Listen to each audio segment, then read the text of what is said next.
Surely, they say, wonders shall never end.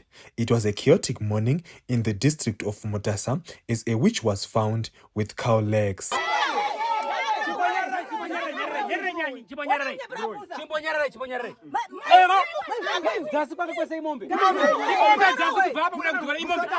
The whirlwind of confusion spread around the villagers like wildfire as everyone was wondering what was going on. Let's hear more from the source.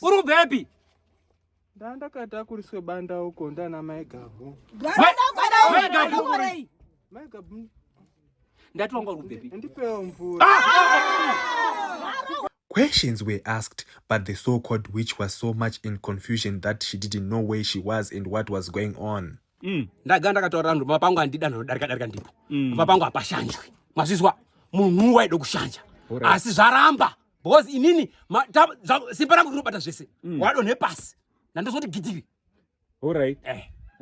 Saka kuroti akwevewa ari mudenga akawira pamba penyu. Taura pamba pangu apashanjwe ndo zvamudonhesa.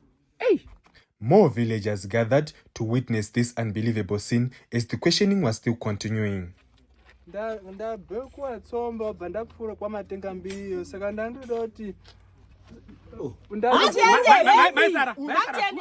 Nhasi ndiri kunoku kuPremier West A kwandafambira nyaya yakatyamadza vagari vemunharaunda ino iri kutyisa nekuvhundutsa vanhu. Nyaya iyo ari kufungidzirwa kunzi angadaro ari muroyi uyo adonha kubva muchadenga akazosvika pano pasi ashanduka makumbo ave emombe. Inyaya iri kuvhundutsa vanhu vazhinji ndoyatiri kuda kuti munge muri munozvionera.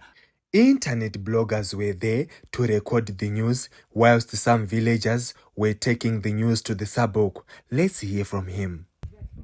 Ina ndatitadza kuzvinzwisisa we.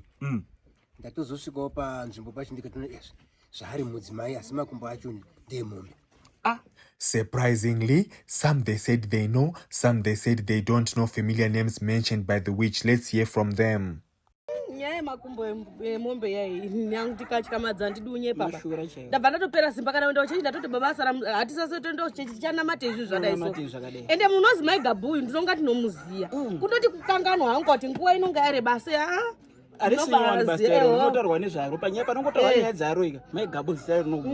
Reporting live from Mutasa district, have a good day.